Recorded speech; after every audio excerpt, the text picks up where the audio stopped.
l'audio. Non, ça a l'air de marcher. Non, ça a l'air de bon. formidable. Bien, donc bonjour à tous et à toutes. Donc, dans le cadre de la Biennale 2021 consacrée aux femmes dans l'histoire, nous recevons aujourd'hui donc Madame Le Gouezioux, membre de l'association des Amis de Jeanne Malivelle. C'est bien ça, je ne me suis pas trompée. C'est bien ça. Donc Madame Le Gouezioux va nous parler de Jeanne Malivelle, une artiste bretonne que peu de personnes connaissent. Donc voilà, je vous laisse la parole. Bon, je vous remercie beaucoup et je vous remercie beaucoup de m'avoir invitée. J'essaie de faire que moi j'ai découvert dans les études et puis redécouvert aussi dans ma vie personnelle parce que vous verrez, il y a un lien entre les Le Gouezioux et je vais citer assez régulièrement Anne Le Gouezioux qui était donc l'amie de cœur de Jeanne Malivelle. Je travaille sur Jeanne Malivelle depuis quelques années et comme le temps passe vite et que je n'avais jamais fait mon doctorat, je me suis lancée à faire un doctorat sur Jeanne Malivelle. Voilà, donc j'essaye de la faire connaître. Elle est effectivement peu connue parce que d'abord elle a eu une vie très brève. Elle est morte à 31 ans, tristement parce qu'elle venait de se marier, elle était toute jeune mariée, elle s'est mariée en juillet 1925 et elle est morte en 1926 alors qu'elle était enceinte. Et toute sa vie, vous verrez, c'est une jeune femme qui rêve de s'épanouir aussi dans les liens familiaux. On l'appelait gentiment la madré. Hein. Voilà, et puis sa vie va se terminer un peu vraiment tristement. Mais il n'y a que ça de triste, parce que c'est une personnalité extrêmement gaie et joyeuse que Jeanne Malivelle, et qui va laisser à sa mort une œuvre absolument mais bluffante, tant elle est à la fois mûre, hein, elle a une maturité extraordinaire très jeune, et puis, alors vous le verrez, une œuvre extrêmement complète. Et derrière les réalisations artistiques, il y a aussi toute une démarche qui est une démarche personnelle. Elle écrit, elle remplit des tas de petits cahiers, mais elle est autodidacte.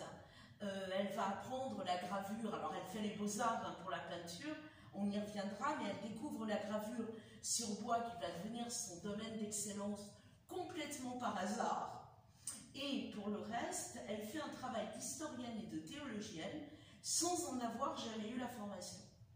Et donc, ça donne quand même une œuvre d'une très grande originalité qui mérite vraiment qu'elle soit connue. Bon, et puis il y aura un petit clin d'œil à Pontivy parce que c'est à Pontivy qu'est née sa vocation et d'artiste et de bretonne. Donc j'y reviendrai tout à l'heure. Voilà, elle était en plus très jolie, toujours. Voilà, c'est une belle âme. Hein. J'aime bien cette expression, on verra d'où on la tire, de belle âme. Elle l'appliquait à la Bretonne, mais on peut, à la Bretagne, pardon, on peut l'appliquer à Jeanne Malivelle. Et puis j'ai mis dans le titre une artiste pionnière et audacieuse parce qu'elle travaille aussi en tant que femme. Et puisque c'était les femmes aussi dans le thème, elle va travailler en tant que femme, s'affirmer en tant que femme, et franchement oser des choses en tant que femme dans son œuvre que l'on n'a pas l'habitude de voir. Voilà. Donc,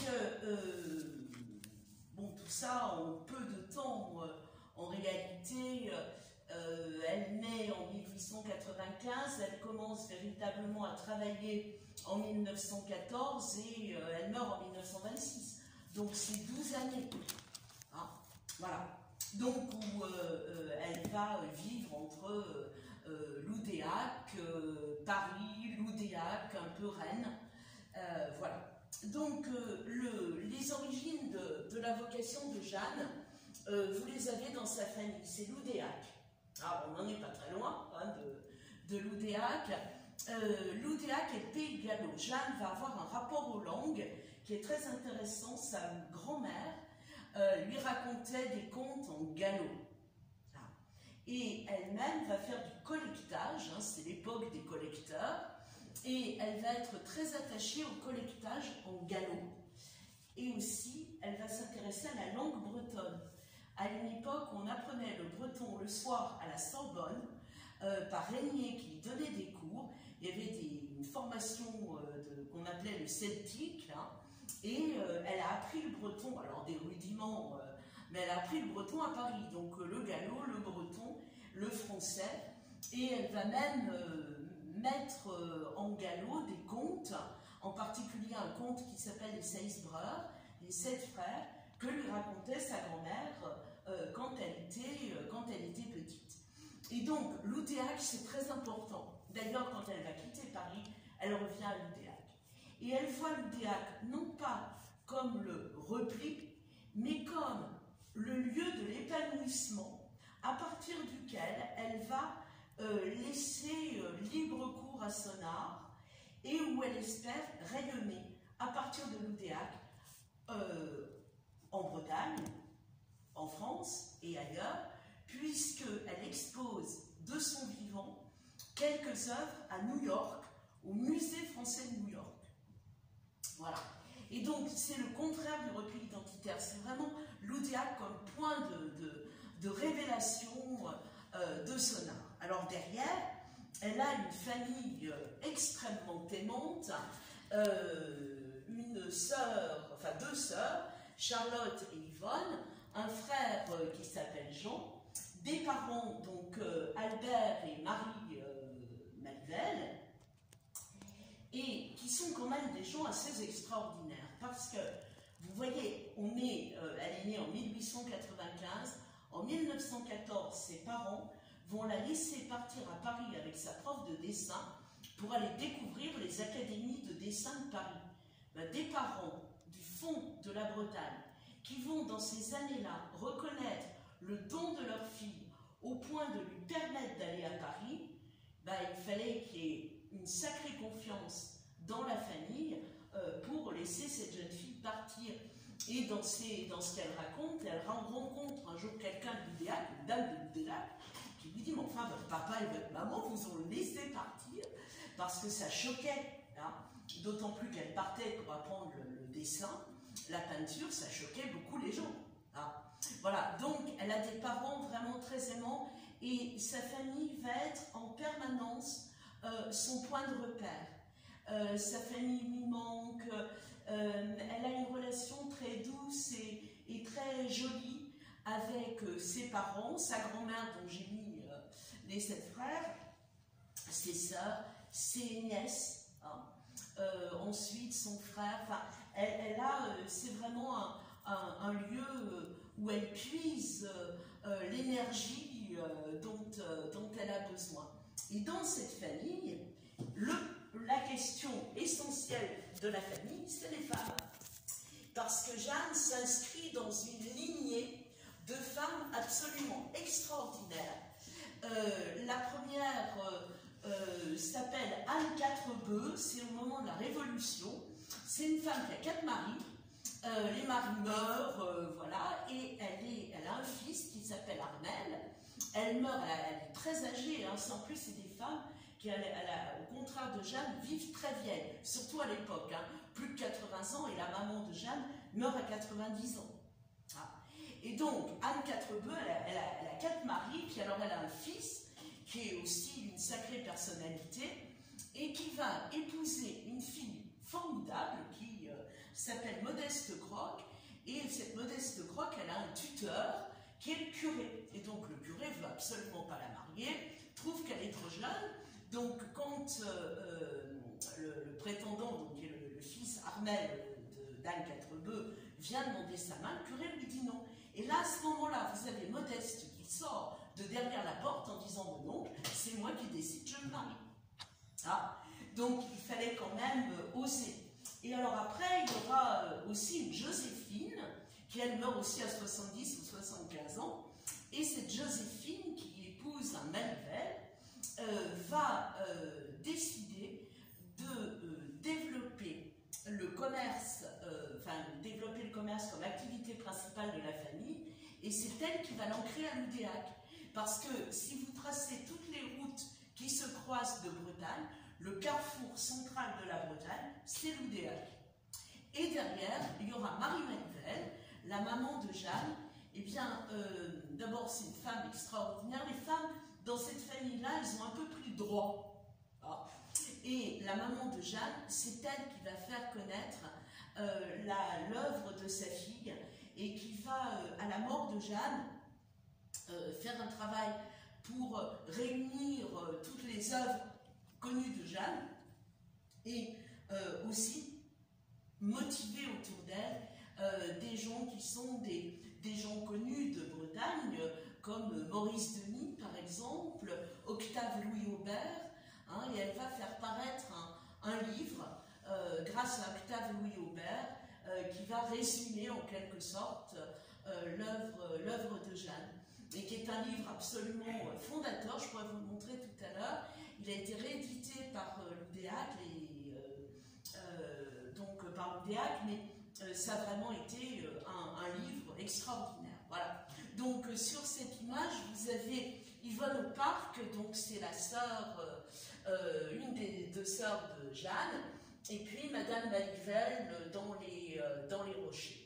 Et elle doit beaucoup dans cette histoire de femme à une autre femme qui s'appelait Louise Giquel, qui était son prof de dessin. Elle a été à l'Immaculée Conception de Rennes, et cette Louise Giquel donnait des cours à Rennes, à l'école. Et évidemment, elle repère cette gamine qui faisait des petits dessins absolument partout, dont on sait qu'elle sculptait les marrons, voilà. Et Louise Giquel va s'attacher à cette petite Jeanne, et elle s'y attache d'autant plus qu'elle est originaire de l'Oudéac. Et donc, elle revient l'été, elle a cette famille à l'Oudéac, et elle va donner des cours à Jeanne. Et elle a l'œil, Louise Giquel, elle est prof aussi aux Beaux-Arts de Rennes, enfin, elle a tout un itinéraire passionnant, et elle va s'attacher à cette gamine qu'elle aime profondément, mais aussi dont elle sent toute petite à quel point elle a du talent. Hein. Et donc, c'est elle qui va beaucoup influencer les parents Manivelle pour permettre à Jeanne de partir à Paris. Et puis alors, l'autre, alors c'est moins féminin, là, mais l'autre élément dans la famille de Jeanne, c'est l'importance de la religion, la foi. Hein. Une foi, mais alors, une foi simple, sobre, une piété populaire. Son grand-père, quand il parlait, qui était pourtant pas bretonnant, il disait toujours quand on arrive en Bretagne, c'est Douar Santel, la terre sainte. Hein. Et elle grandit à côté de l'église de l'Oudéac, et dans tous ses talents, elle avait celui d'être verrier. Et elle va représenter donc régulièrement cette église de l'Oudéac. Et puis son premier bois gravé, le premier qu'elle va faire, c'est Saint-Maurice du Haut, qui est le patron de l'Oudéac. Hein, et donc elle dira à travers ce premier bois gravé l'attachement qu'elle avait à la ville de l'Oudéac. Et cette foi solide, confiante, transmise par sa famille, va être un petit peu le fil rouge de sa vie. Elle écrit à Anne de Guazou dans une de ses lettres qu'en fait, elle a placé sa vie sous le regard de Dieu. Voilà. Et je pense que dans les épreuves et les difficultés qu'elle a subies, la foi va y être vraiment d'un gros secours. Alors, elle a énormément de recul et elle est parfois assez moqueuse. Hein. Quand elle est à Paris, elle va dans les églises et puis elle dit que je fais ma prière. Oh oui, mais surtout, je cherche le calorifère parce qu'elle était mal chauffée chez elle. Et dans les dessins elle fait beaucoup de chapelles et elle se moque des chapelles qui sont faites, qui ressemblent à des gâteaux, là, les Saint-Honoré avec de la chantilly. Et elle dessine les chapelles dont elle rêve et les chapelles qu'elle n'aime pas dans les lettres qu'elle envoie à Anne Le Guazou. Voilà. Donc, elle aura cette foi solide et confiante qui va la rendre d'ailleurs parfois extrêmement exigeante religieuses ou même des relations entre amis. Alors, on travaille à partir de quoi sur Jeanne Malivelle? On travaille à partir de 3 choses. La première, c'est tout ce que sa famille a conservé, c'est-à-dire ses œuvres, mais aussi beaucoup d'écrits. Elle a rempli plein de petits cahiers, voilà. Ensuite, on a l'œuvre elle-même, en particulier ce qui reste des bois gravés, qui a été son œuvre majeure. Et puis, on a toute cette correspondance. Alors, ce qui est malheureux, c'est qu'on ne l'a que du côté d'Anne Le Guezioux. Enfin, Anne Le Vaillant, devenue ensuite, elle s'est mariée, elle est devenue Anne Le Guezioux. Et on ne l'a pas du côté Malivelle, où la correspondance n'a pas été gardée. Et dans cette correspondance, il y a 3 thèmes. Il y a le thème artistique, hein, il y a le thème du quotidien, hein, de la réalisation de l'art, mais le passage de l'art au quotidien. Hein. Et puis, il y a aussi des réflexions sur la spiritualité et la famille. Voilà. Donc, ça donne une correspondance qui est assez abondante, mais en même temps qui est intéressante parce qu'elle parle d'art à Anne Le Guezioux, qui est peintre, hein, et puis elle l'entraîne vers des objets du quotidien. Le rêve de Jeanne, c'était que tout le monde ait des objets du quotidien chez soi, mais beaux. Hein. Et ça allait du bol à la tasse jusqu'au chapelet, avec des couleurs vives et pas chères. Elle était très, très inquiète, elle a beaucoup épargné quand elle était à Paris, et donc elle veut que tout ça soit pas cher du tout. Donc, on a tout ça comme source. Alors, il y a des choses qui ont disparu malheureusement, de tous les bois gravés qu'elle a fait. Les bois gravés, la famille, à sa mort, les a scrupuleusement gardés et les a emmenés à Rennes pour les protéger. Et quand Rennes, en 1944, a été bombardée, le quartier où était la famille et les bois gravés, tout a brûlé. Donc, nous n'avons plus aucun original des bois gravés. Heureusement, il y avait des choses qui avaient été gardées, donc publiées, etc. Mais il n'y a plus ces bois gravés. C'est aujourd'hui une perte monumentale que ces bois gravés. Alors, donc, voilà les sources, et puis, voilà le livre donc, que Jeanne Malivelle, sur Jeanne Malivelle, que fait éditer sa maman, donc c'est Octave Louis Aubert, et puis il y a une seconde édition plus récente, avec une préface complémentaire de Daniel Le Prédic, qui va le compléter. Et en fait, la maman de Jeanne, Marie Malivelle, veut une reconnaissance par un grand artiste. Et elle va, à travers Anne Le Vaillant, elle va contacter Maurice Denis. Parce que Jeanne a fait un bref, très bref passage aux ateliers d'art sacré de Maurice Denis, mais que Maurice Denis est extrêmement lié à la famille Le Guezioux.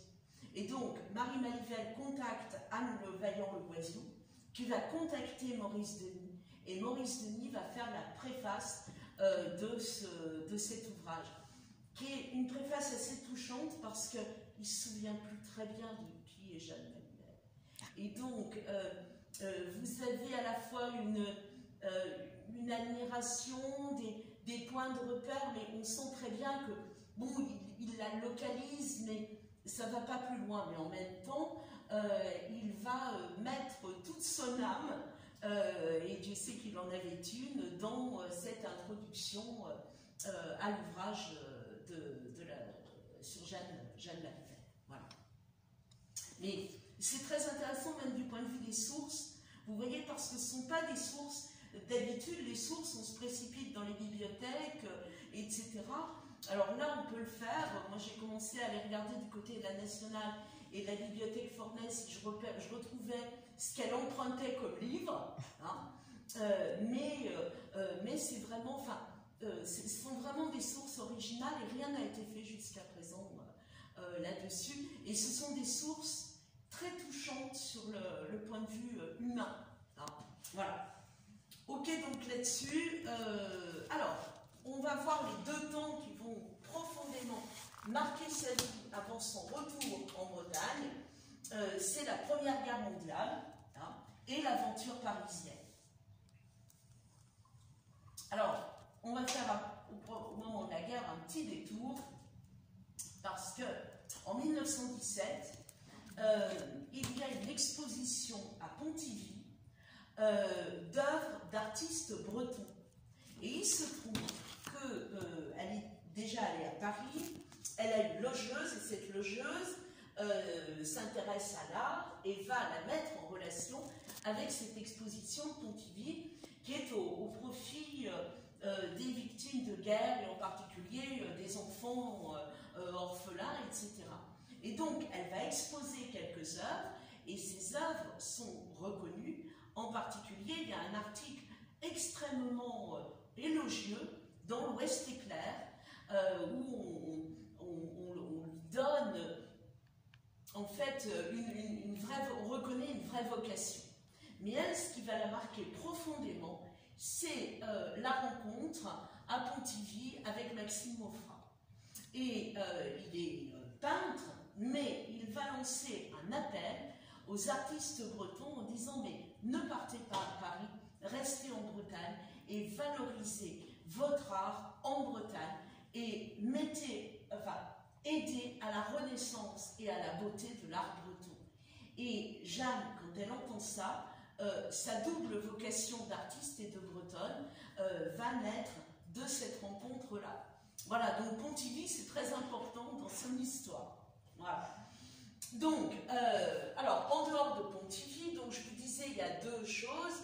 Le premier, c'est le rôle de la Première Guerre mondiale. D'abord parce que ça n'a pas été drôle pour elle, elle passe son temps à aller à Paris, et sa famille la fait rentrer de Paris. Parce que vous imaginez bien que quand vous êtes maman et que vous avez votre fille à Paris sous les bombardements, vous préférez la voir à l'Oudéac, hein, que de la voir à Paris. Et donc, elle va s'engager avec sa sœur Charlotte, comme infirmière, bénévole, à l'hôpital de l'Oudéac. C'est un hôpital auxiliaire, hein, comme il y en avait beaucoup au moment des premières années de la Première Guerre mondiale. Donc, elle s'engage et c'est très touchant les gens qui vont parler d'elle, parce qu'il y a beaucoup à sa mort d'anciens poilus qu'elle avait soignés, qui vont parler de sa bienveillance, du sentiment d'écoute qu'il y avait chez elle. Aujourd'hui, on dirait de l'empathie. Hein. Et donc, elle va beaucoup les aider, à tel point qu'ils lui font livrer une gerbe de fleurs. Elle n'a jamais reçu de fleurs. Et elle reçoit cette extraordinaire gerbe de fleurs. Et alors, elle va faire trois choses. Un, elle les soigne. Et elle les soigne en n'ayant jamais eu de formation d'infirmière. Hein. On lui avait dit, c'est pour plus tard, hein, la formation d'infirmière. Donc, elle les soigne. Mais en même temps, elle les croque. Parce que Jeanne, c'était Masson qui disait ça, elle a toujours un carnet de croquis à la main, un crayon dans l'autre. Hein. Alors, elle les case, où qu'elle soit. Elle a toujours ça, donc elle aime beaucoup les modèles qui sont des modèles originaux, donc elle va beaucoup croquer ses soldats. Et puis, elle va les croquer, elle va en peindre, et elle fait aussi parfois de l'humour. Alors, c'est ce que j'ai mis sur la deuxième image, l'image de droite. C'est assez... ils sont deux poilus, ils sont dans les tranchées, et il y en a un qui s'ennuie, ferme, et l'autre qui lit. Et celui qui lit, l'autre lui dit, mais enfin, qu'est-ce que tu fais, mon vieux poteau? Alors il lui dit, je lis les lettres de Madame de Sévigné. Et l'autre lui répond, ah bon, c'est ta marraine de guerre. Voilà. Et Jeanne sera d'ailleurs marraine de guerre. Et elle reçoit, alors vous savez, les poilus, quand ils étaient dans les tranchées avec les obus, etc., ils faisaient des bagues, etc. Et elle reçoit beaucoup de ces bagues en souvenir de l'aide qu'elle leur a apportée. Donc ça a été un moment très important, et elle ne l'oubliera pas, hein, il y a beaucoup de dessins autour. Et quand la guerre se termine, vous savez qu'en Bretagne, on a des monuments aux morts un peu particuliers, puisque dans la plupart des pays, des régions plutôt, vous avez des monuments aux morts avec le poilu, la victoire, la couronne de laurier, le coq. En Bretagne, on a peu ce genre de monuments, ou tout au moins, on a à côté de ces monuments des monuments aux morts qu'on appelle pacifistes, c'est-à-dire des monuments aux morts où vous avez des femmes ou des enfants qui pleurent, et dont les modèles, ici c'est René Kilivic, hein, qui a été un des grands artisans de ces monuments aux morts, et il prenait comme modèle des femmes et des enfants du pays, en costume du pays, et parfois des femmes qui pleurent. Et Kilivic, qui connaissait Jeanne, lui avait même proposé de poser pour le monument aux morts de Loudéac, et Jeanne Manivelle va refuser, mais elle va écrire sur les monuments aux morts, et elle écrit cette petite phrase que j'ai mise là en disant « La sobriété du geste et une savante simplicité d'exécution, non dénuée cependant d'un certain réalisme, en font une œuvre de premier ordre qui gagne à être étudiée et que le temps embellira encore de sa patine. » Eh bien, ces monuments aux morts pacifistes, il y en a à Fouesnant, voilà, il y en a plein, la patine les a largement embellis. Et c'est vraiment un travail et qui est assez proche du travail général que feront les 16 breurs un petit peu plus tard. C'est déjà un peu pionnier. Voilà. Donc, la deuxième chose, ce sont les années parisiennes. Mine de rien, elle fait beaucoup de séjours, parfois pas très longs, mais sur les 31 ans de sa vie, elle en passe quasiment 10 à Paris. Mais pas 10 d'affilée, 10 les uns après les autres. Hein. Alors, elle part à Paris en 1914, pour la première fois, avec Louise Giquel, dont je vous parlais tout à l'heure, et d'autres jeunes filles. En fait, elle emmenait ses bonnes élèves. Hein. Et Louise Giquel avait de la famille à Paris, elle connaissait très bien les beaux-arts, elle connaissait les académies de peinture, elle connaissait aussi quelque chose qui va fasciner Jeanne, qui sont les expositions que l'on a à Paris, les indépendants en particulier. Et dans sa première découverte, elle va découvrir l'Académie Julian. L'Académie Julian, c'est une école privée qui a été créée par un homme et une femme, Amélie Boris Sorel d'un côté et Rodolphe Julian, qui lui meurt en 1907, et c'est elle qui va continuer le travail qui avait été amorcé par Julian.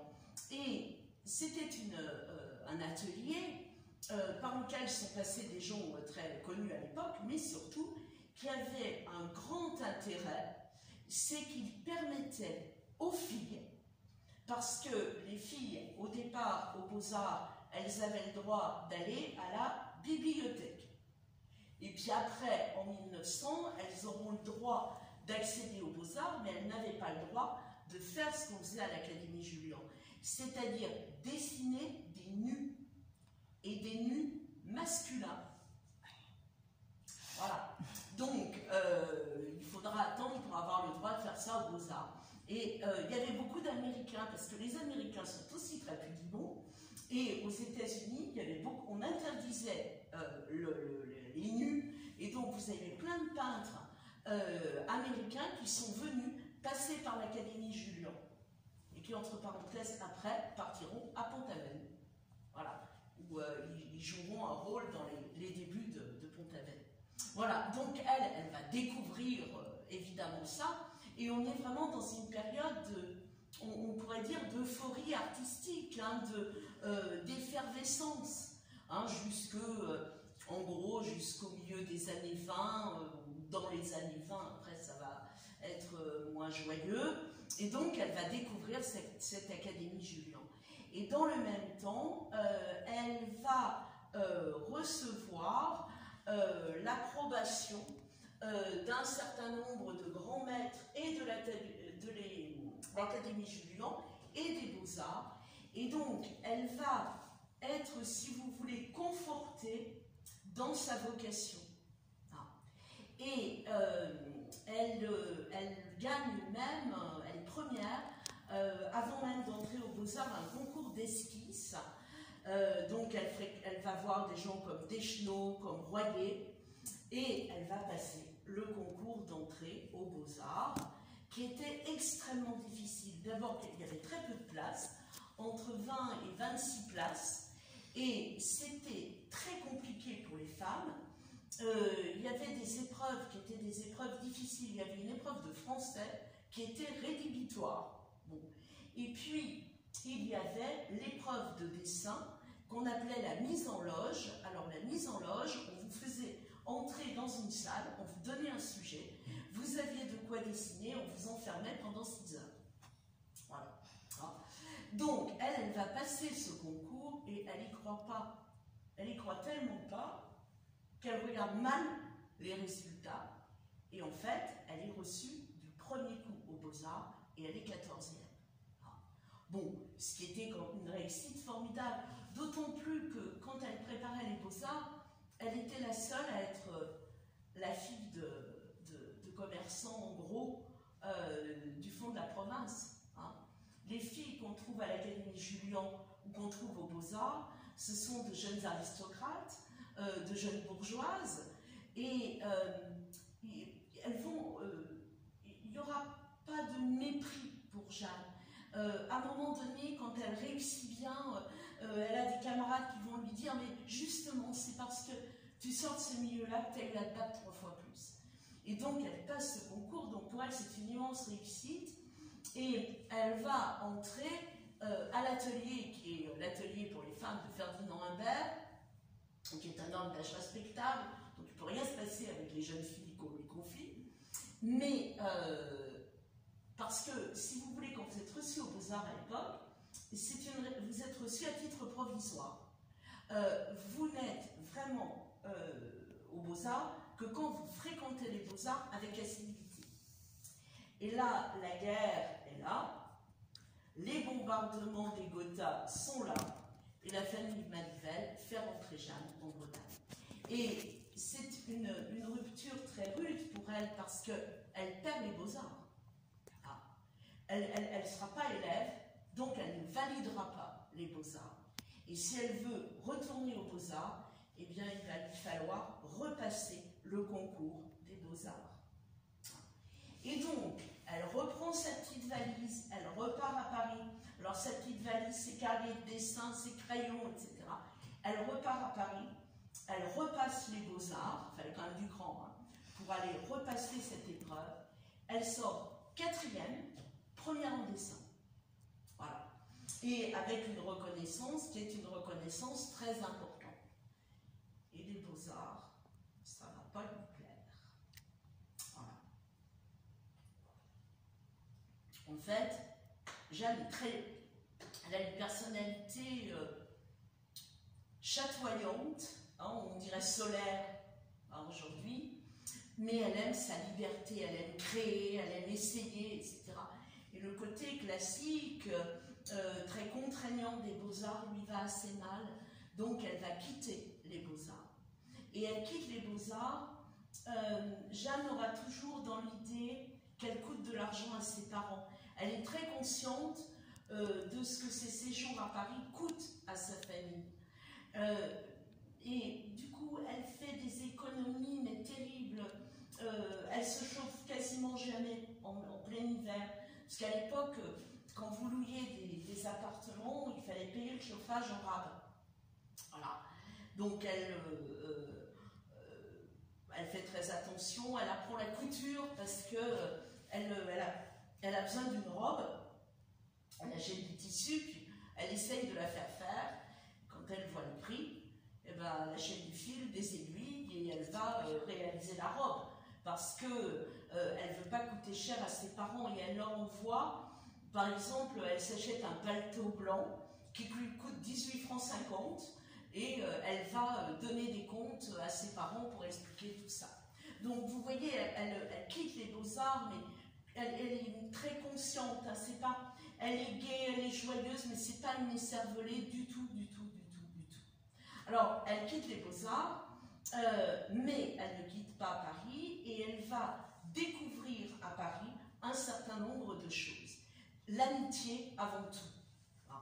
Alors, ça va commencer par un lieu merveilleux qui était rue du Cherche-Midi, qui s'appelait la Gilde de Notre-Dame, et c'était une association qui avait pour vocation de réveiller un art religieux à Fady. Parce que l'art religieux à Fady, c'était le Saint-Sulpicien. Et Jeanne trouvait que, par exemple, les statues saint-sulpiciennes avaient fait un mal énorme, vraiment énorme, à l'art breton. Et elle va trouver à la Gilde de Notre-Dame cet épanouissement. Et elle va découvrir qu'on peut faire renaître cet art religieux. Et elle va le faire en se rapprochant aussi d'autres associations religieuses comme les artisans de l'autel, par exemple. Voilà. Et elle va découvrir aussi, à la Gilde de Notre-Dame, elle découvre qu'on peut être religieux sans être pour autant prosélyte.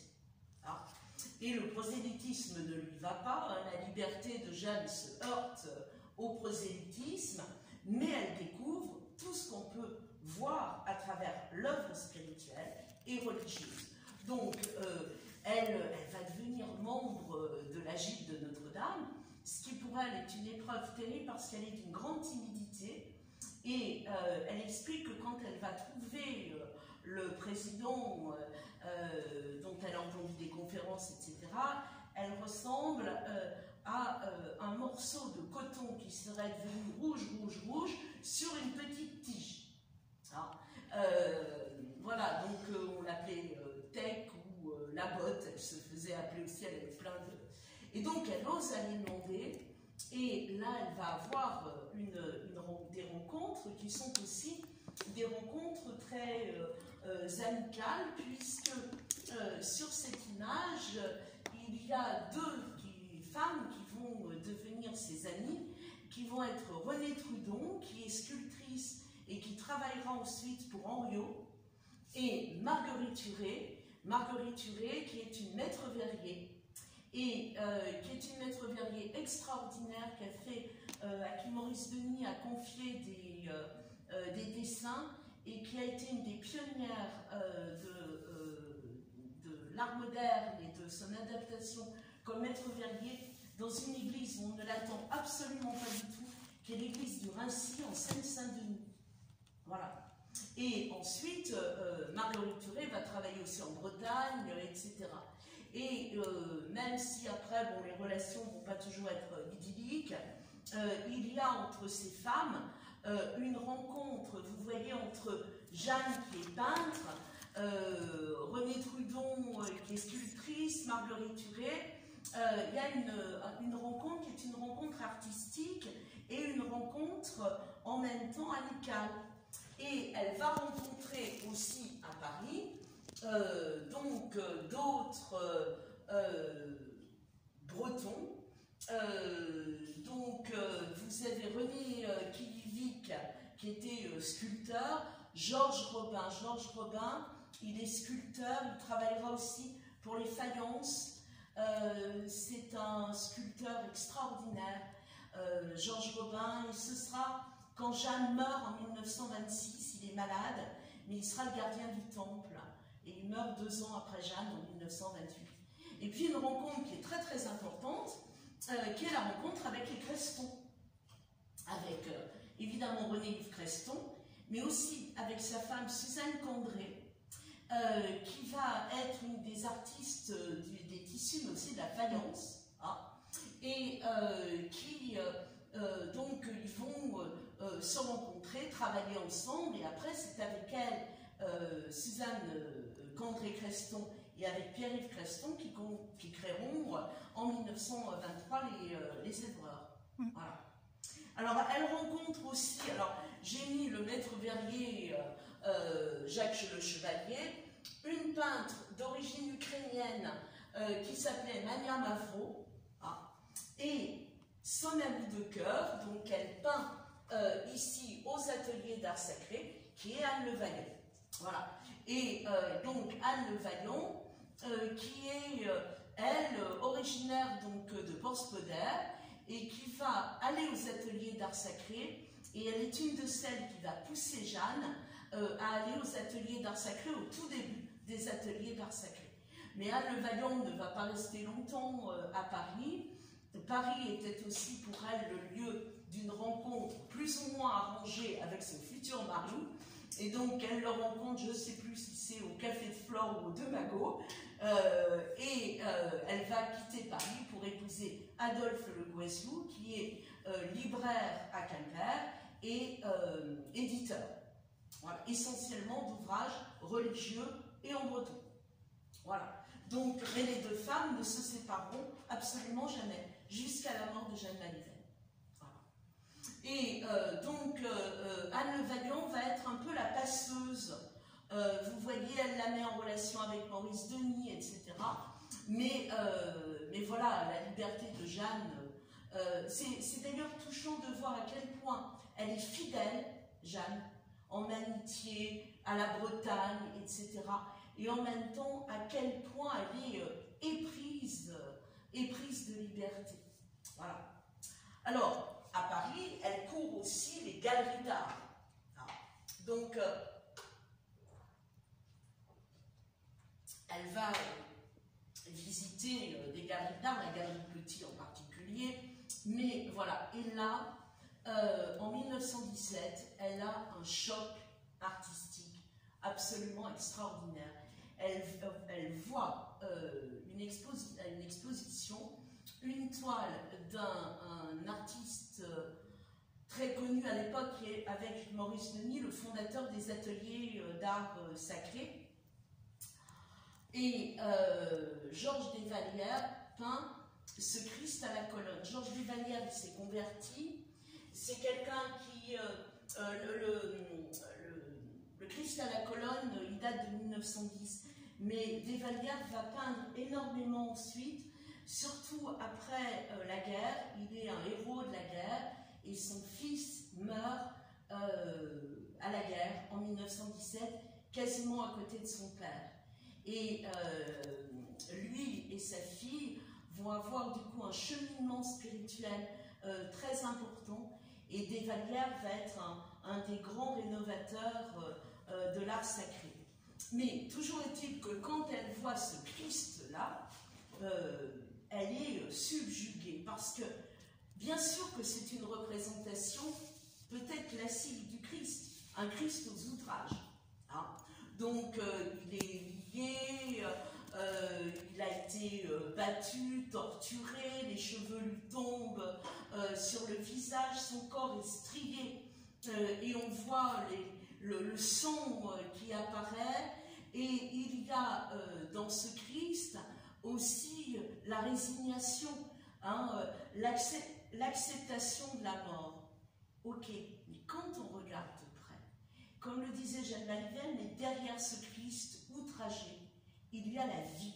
Parce que ce Christ, il a des muscles, je ne sais pas si vous avez fait attention, mais il a des pectoraux, il a des cuisses avec des muscles, des bras avec des muscles, et Desvallières, et Jeanne le reprendra, disait, mais le Christ, il arpente les routes de Palestine. Hein. Donc, ben, il a des muscles comme quelqu'un qui marche beaucoup, qui arpente ses routes, etc. Et Jeanne ne l'oubliera jamais, ni dans l'acceptation du Christ, et elle va travailler en particulier les coups et les têtes des Christ tombantes, en particulier après la déposition de croix, au moment de la descente de croix. Mais elle va faire des Christ qui ont des muscles. Voilà. Ce qui est assez original à l'époque, où on représentait souvent le Christ extrêmement maigre, où on voyait les côtes. Donc elle représente un Christ qui va mourir, mais qui représente aussi la vie derrière. Donc elle va passer brièvement aux ateliers d'art sacré. On ne sait pas très bien la réalité. Je n'ai pas le temps encore d'aller vérifier parce qu'on raconte que Maurice Denis lui aurait demandé d'enseigner la gravure aux ateliers d'art sacré et qu'elle aurait dit non. Mais on n'a aucune trace de ça. Donc on n'en sait trop rien. Il n'est pas du tout prouvé qu'elle ait fait ça. Alors, comme tout artiste, elle loue un atelier d'artiste rue Notre-Dame-des-Champs, c'est pas loin de Montparnasse. Hein. Ce sera aussi l'atelier de Fernand Léger, entre parenthèses, ce lieu. Alors, elle l'appelle l'atelier Sainte-Anne, parce que dans la tradition, quand on est breton et catholique, partout où on met le nom de Sainte-Anne, le lieu devient la Terre Sainte de Bretagne. C'est comme si vous étiez dans une espèce de no man's land breton à Paris, dans l'atelier. Donc, quand on met ce nom de Sainte-Anne. Donc, elle va créer cet atelier Sainte-Anne, elle le loue, et on va y retrouver, alors, René Trudon et Marguerite Huré, dont je vous parlais, sans doute Mania Mavro derrière, et Jeanne au centre, qui est appuyée contre Georges Robin, qui, on l'appelait la Madré. Ah. Alors, elle avait voulu créer une espèce de socialisme amical, qu'elle reprendra un peu dans les Safe Breurs, et elle était très exigeante. Il fallait la fidélité, elle avait aussi du mal à comprendre que des gens qui n'étaient pas croyants fassent de l'art religieux, et il y avait une exigence d'amitié, de fidélité, à laquelle elle aura toujours été fidèle jusqu'à la fin de ses jours. Et ce socialisme amical la faisait rêver, vous savez, ça ressemblait vaguement à un phalanstère, avec une vie en communauté, où on partageait tout, le bonheur, le malheur, la tristesse, la joie, où on pouvait aussi travailler avec des gens qui n'étaient pas dans le même domaine artistique. Et Jeanne, quand on regarde le travail qu'elle fait d'un point de vue purement artistique, elle a une conception de l'art qui est un art global dans lequel toutes les formes d'art se complètent, interagissent et du coup peuvent permettre de donner une œuvre particulièrement belle et particulièrement exigeante et en même temps particulièrement sobre. On va le voir dans ses œuvres. Voilà. Donc l'atelier Sainte-Anne, et là elle va se mettre à travailler. Et elle va se mettre à travailler et elle devient théologienne et historienne.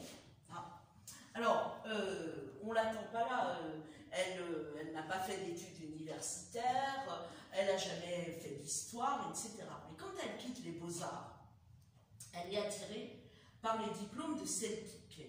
C'était, donc il y avait de la langue bretonne, elle s'intéresse aussi beaucoup à tout ce qui est irlandais, tous les manuscrits irlandais, qu'elle va travailler, les entrelacs celtiques en particulier, et là elle découvre l'histoire.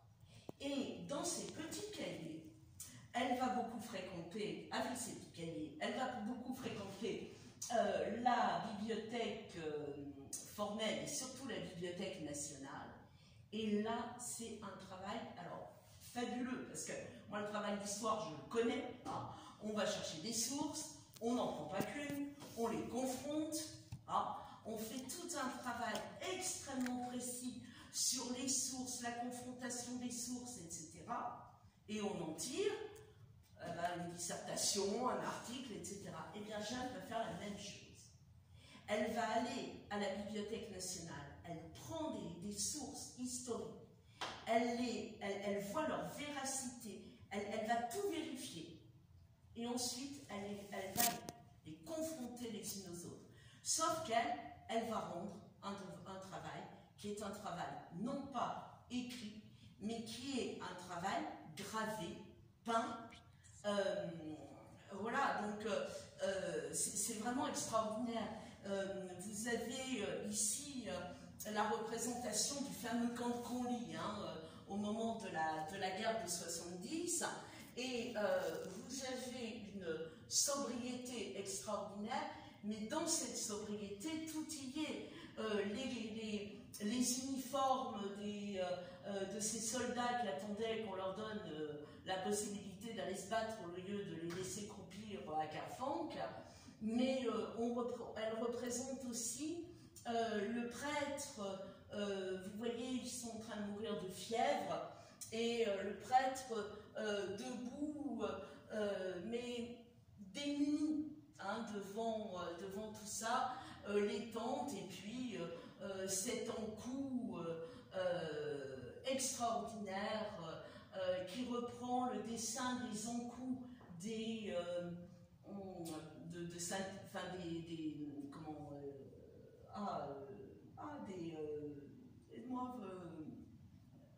des enclos paroissiaux, je vais y arriver.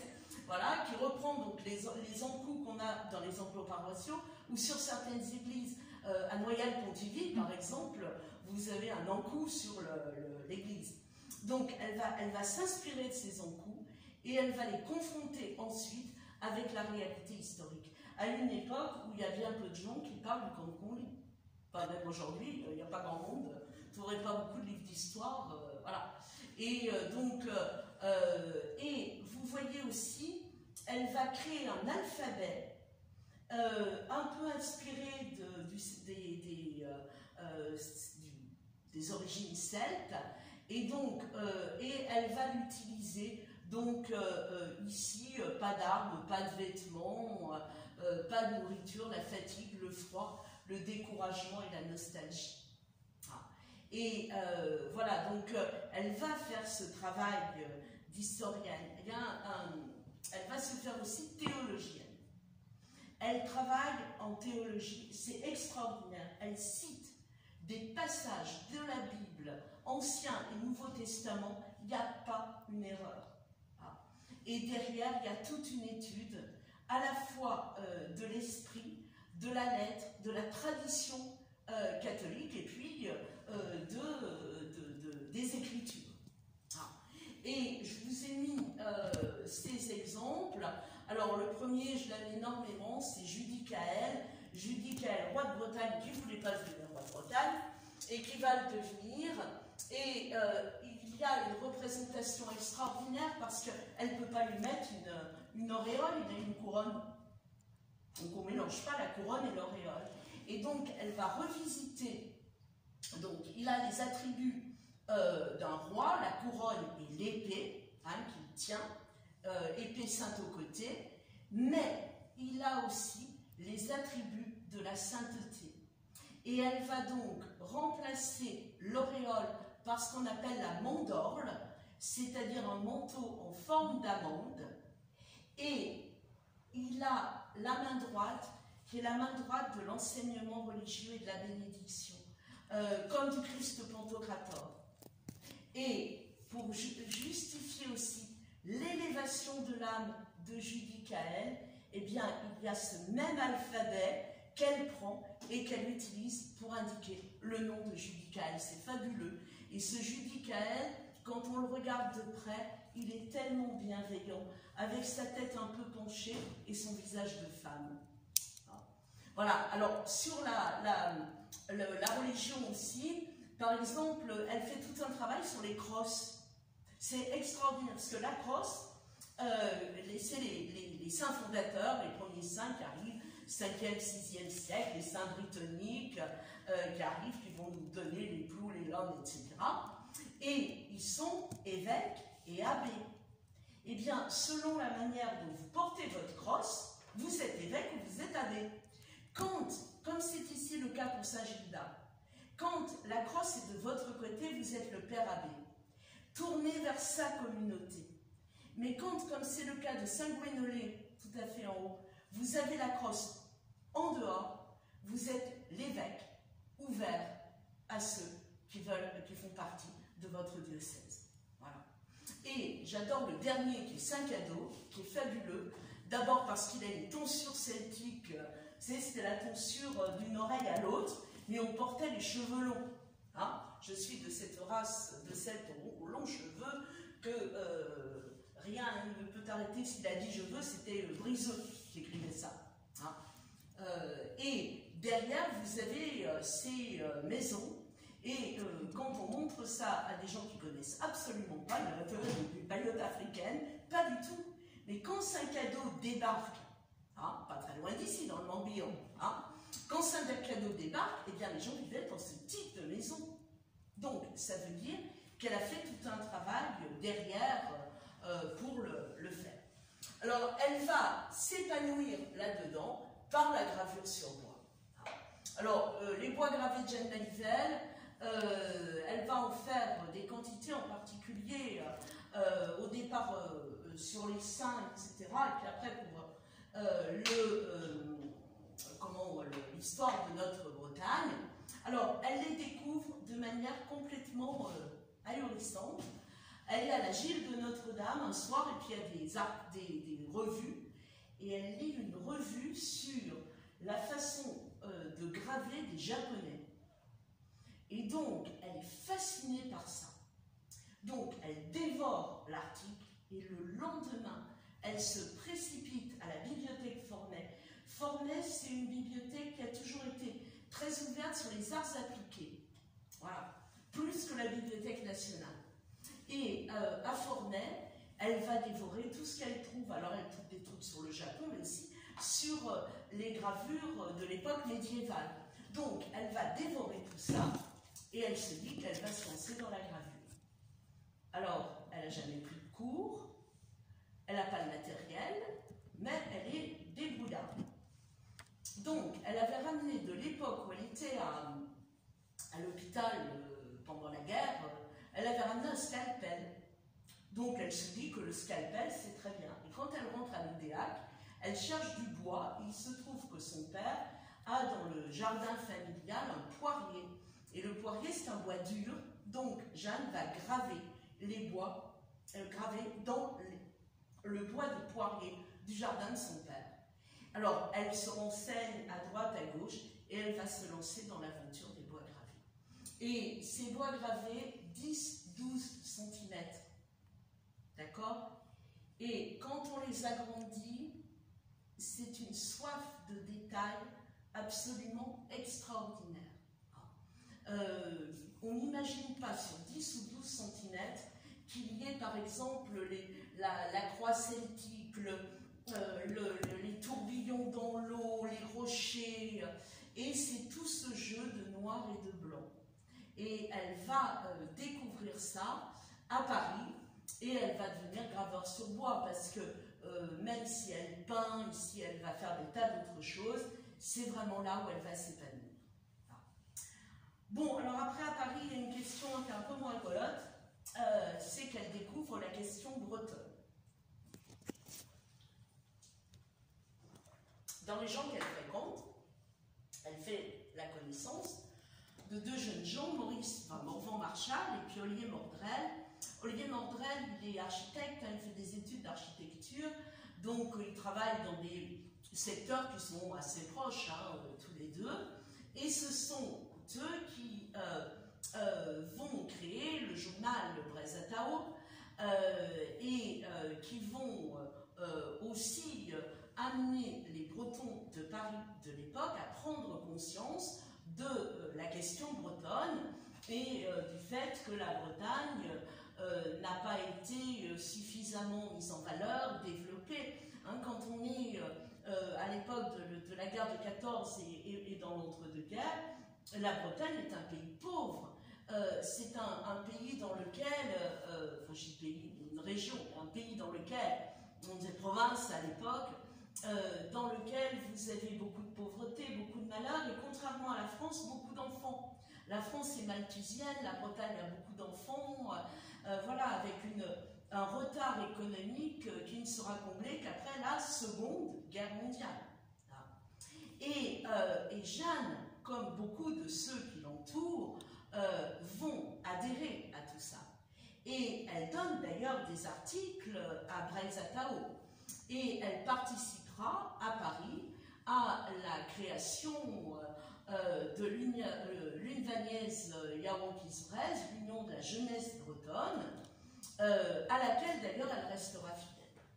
Et c'est autour de ça qu'elle va d'ailleurs rencontrer en Bretagne, pas à Paris, une autre Jeanne, qui s'appelle Jeanne Corollaire, qui prendra le nom de Jeanne Corollaire d'Agneau, et qui rêve d'écrire une histoire de Bretagne.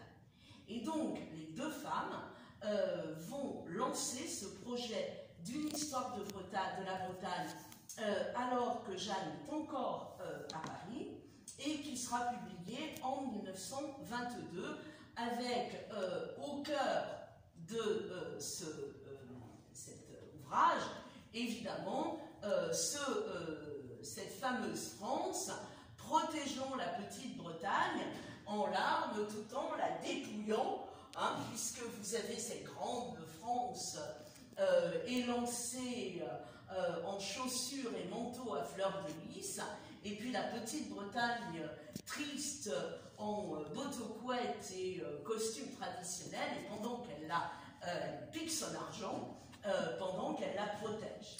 Et c'était en réalité une dénonciation de tout le problème fiscal qui existait entre la France et la Bretagne depuis 1532. Ah.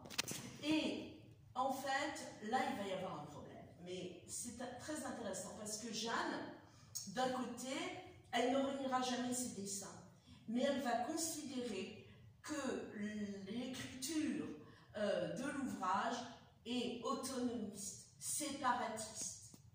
Et elle va dire, elle écrit à Jeanne Corollaire d'Agneau un certain nombre de lettres, dont une où elle lui dit « Mais oui, je suis régionaliste, mais à côté, je porte fièrement l'image de Jeanne d'Arc. » Et elle lui fait comprendre qu'elle ne sera jamais autonomiste ni séparatiste. Et elle interdit d'ailleurs la réédition qui sera autrement, la réédition de l'histoire de notre Bretagne avec ses propres dessins. Voilà. Et donc elle va mettre pas mal de distance, elle qui est régionaliste, avec les tenants du séparatisme et de l'autonomisme. Voilà. Donc c'est à travers ces rencontres, mais ça ne l'empêchera pas. Elle reste profondément bretonne. Elle va travailler pour l'abbé Perrotte, par exemple. Elle va fournir des dessins à l'abbé Perrotte que la famille, enfin voilà, mais qui ne représentent, enfin, même des résistants ont défendu l'abbé Perrotte. Donc voilà, mais ça donne une idée aussi du contexte dans lequel tout ça va s'inscrire. Voilà. Donc Paris, c'est tout ça. Et au final, eh bien, Paris ne lui va pas et Jeanne rentre en Bretagne. Elle choisit la Bretagne parce qu'elle a appris à Paris tout ce qu'elle voulait être et ce qu'elle ne voulait pas être. Voilà. Et donc, elle va rentrer donc, à l'UDEAC, elle choisit la Bretagne et à la demande de Jules Ronsin, qui était le directeur des Beaux-Arts de Rennes, elle va devenir professeure aux Beaux-Arts de Rennes, tout en vivant à l'UDEAC, et puis elle allait 3 jours par semaine à Rennes, où elle enseigne la gravure et les travaux pour dames, le textile, et elle a une passion, hein, Jeanne, on le verra, pour le textile, l'imprimerie des tissus, etc. Alors, elle va donc devenir professeure aux Beaux-Arts, et en même temps, elle va créer son atelier à l'UDEAC, à côté de ses parents, et là, elle fait œuvre d'imagination, parce qu'elle n'a pas 3 sous devant elle, et elle ne veut pas être dépendante de sa famille, alors elle utilise des caisses, du bois, elle peint ça de couleurs chatoyantes, et elle va orner ses ateliers de l'histoire religieuse. Elle va peindre en fait toute une partie de l'Ancien Testament, Adam et Ève, voilà, donc, elle va s'épanouir dans cet atelier en sachant qu'elle aime faire venir aussi dans cet atelier ses amis, y compris ses amis parisiens. Et alors là, à côté du travail artistique, elle va se lancer par vraiment conviction intime. C'est une partie de sa foi qui s'exprime là-dedans. Elle va se lancer dans un travail social que malheureusement sa courte vie ne lui permettra pas d'amener à bien. Elle a vu à Paris plein de pauvres filles qui étaient montées à Paris. Elles étaient des bécassines, hein, comme on disait à l'époque. Et elle va donc se dire que en Bretagne, les filles sont souvent malheureuses parce que c'est l'homme qui a l'argent, elle ne travaille pas, ou elle travaille à la ferme pas rémunérée, et elles ont sur le dos le mari et la belle-mère. Et elles n'ont pas d'argent. Et qu'est-ce qu'elles font pour celles qui veulent échapper à ça? Elles partent à Paris. Donc, qu'est-ce qu'elles prévoient? Qu'est-ce qu'elles proposent? D'acheter des métiers à tisser. On est à l'Oudéac. L'Oudéac, c'est le lin. Le lin, le chanvre aussi, la laine. Et on travaille beaucoup dans la région, ici aussi, le garrot, qui est un tissu fait de chanvre et de laine. Donc, elle, ce qu'elle veut, c'est acheter des métiers à tisser et pour que les filles travaillent. Et comme ça, elles ne partiront pas à Paris et elles ne seront pas dépendantes. Et alors, il y a un truc génial où elle dit, d'ailleurs, il faut que les filles, ça travaille. Parce qu'une fille qui ne travaille pas, quand elle est dans un milieu pauvre, modeste, cette jeune fille, elle ne pourra pas s'épanouir, elle n'a pas d'argent. Elle ne pourra pas s'émanciper, elle ne peut pas vivre seule, elle ne peut même pas choisir son mari.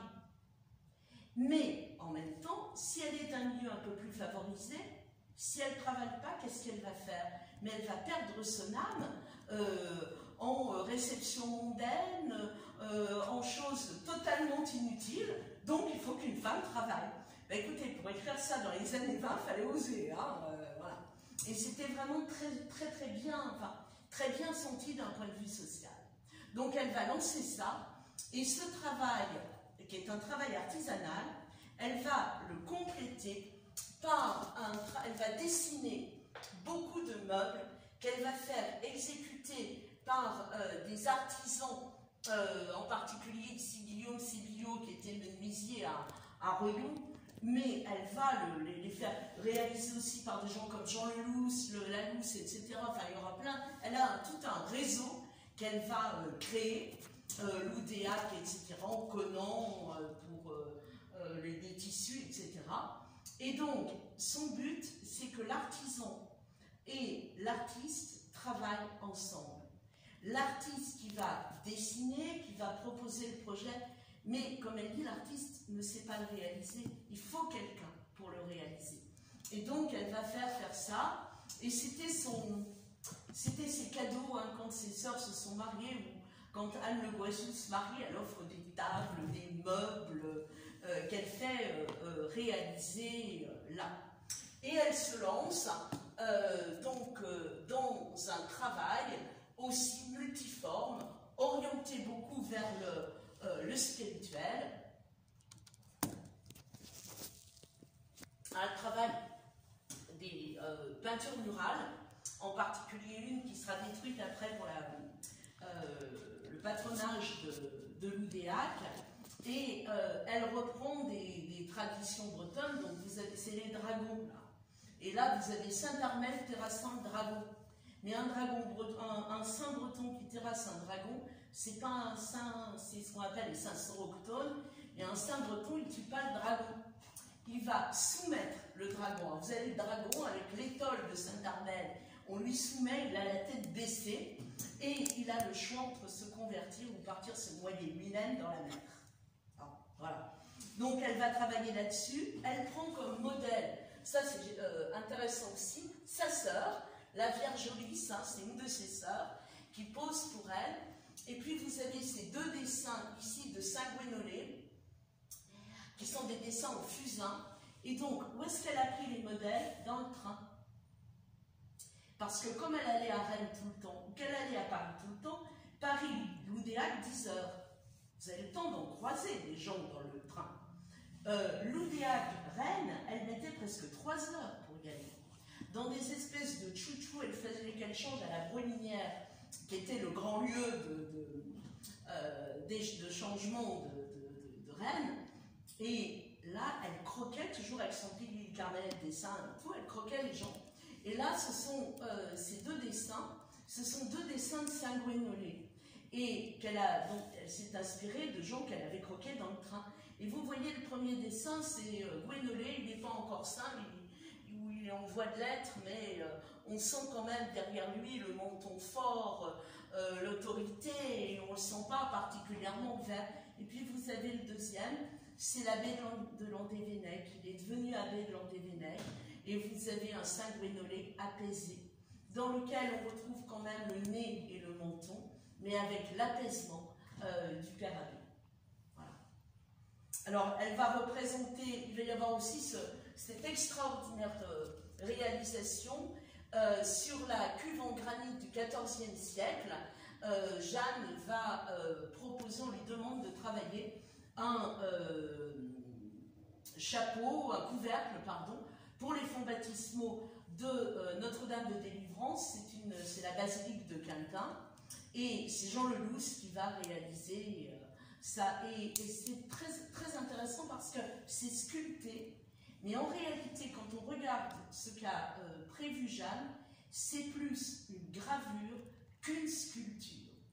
Et vous avez un psaume qui est gravé tout autour, la cuve en granit du XIVe, et dessus cette réalisation qui va montrer aussi le lien entre l'art breton, l'art traditionnel, et puis vous avez des entrelacs, des représentations de tout ce qu'elle avait appris quand elle était à Paris.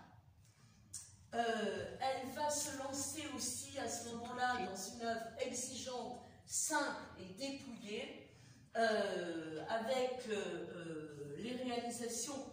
Donc, c'est rare des saintes en Bretagne qui sont vraiment représentées. Donc là, elle représente Sainte Tryphine avec le costume que l'on retrouve de la Bretagne.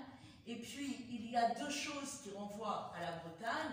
En dehors du costume, il y a l'habitacle et derrière. Et vous voyez, sur la droite, donc à la gauche de Tryphine, vous avez des genêts. Elle a représenté des genêts, non pas en fleurs, mais on reconnaît les genêts par le piquant, voilà. Et le deuxième, ce sont les saintes femmes. Eh bien, quand vous regardez l'image de ces saintes femmes, vous savez qu'elles sont costumes bretons. Sauf que, si vous les regardez, il n'y a rien qui montre qu'elles sont réellement costumes bretons. Eh bien, c'est la tombée du tissu qui va faire ça. Elle a dépouillé, il reste la tombée du tissu, la lourdeur du tissu. Hein. Vous savez, ces tissus de garrot, là, lourds, hein, où on racontait qu'à la fin de l'hiver, on posait la robe, elle tenait debout toute seule. Hein. Et elle va représenter ça. Et la seule chose qui renvoie ici à l'héritage breton, ce sont en bas quelques entrelacs, quelques dessins qui rappellent ce qu'elle avait appris quand elle était en enseignement de sémitique. Voilà. C'est extraordinaire comme travail de simplicité, parce que ces femmes, elles sont d'une simplicité absolument extraordinaire. Et le visage presque féminin de Jean, le visage appuyé contre la Vierge Marie, et voilà, c'est mère, voici ton fils, fils, voici ta mère. Donc elle représente aussi la sainteté, je n'ai pas le temps d'aller plus loin, mais je vous ai montré Judith à elle, mais alors elle a une représentation des auréoles absolument extraordinaire. Pour Saint-Maurice-du-Haut et Saint-Ronan, Saint-Ronan avec grelottant de froid sur ce bateau, ce querac qui l'amène en Armorique, et cette extraordinaire auréole qui est là pour le réchauffer comme un soleil. Ah. Et l'art nouveau, l'art déco que l'on retrouve dans les auréoles de Saint-Cadeau, de Saint-Maurice-du-Haut et surtout dans l'auréole de Saint-Hervé. Et ce qu'il fallait oser faire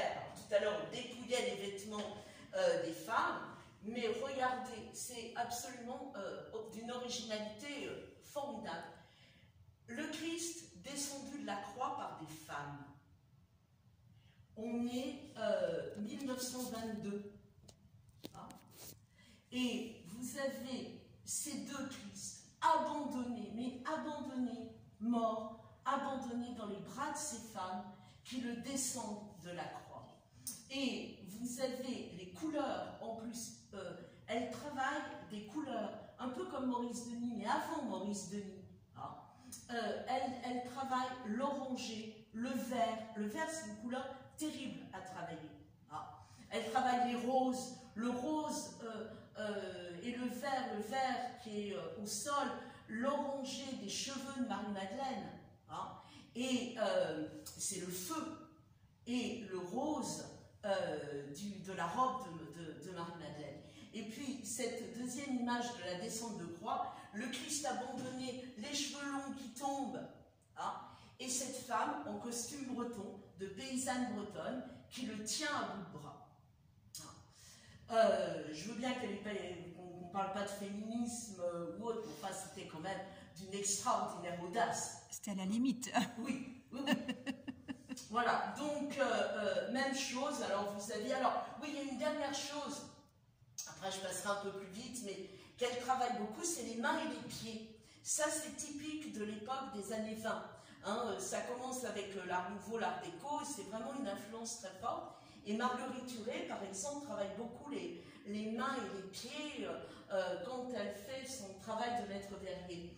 Et Jeanne va faire beaucoup d'études sur les mains, les pieds, les visages, et les mains et les pieds. Alors, elle a peut-être pas été très influencée par l'école de Pont-Aven, sauf que dans l'école de Pont-Aven, vous avez deux enfants qui luttent de Gauguin, et vous avez des pieds absolument extraordinaires. Et dans les pieds de ces enfants de Gauguin et dans les pieds de Jeanne Malivelle, vous retrouvez la même chose.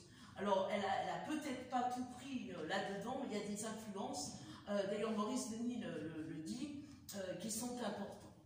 Voilà, donc j'ai rajouté la Sainte Mère de Dieu. Son idée, c'est que les artistes chrétiens renouvellent, modernisent l'art chrétien et en fassent un art pour la vie.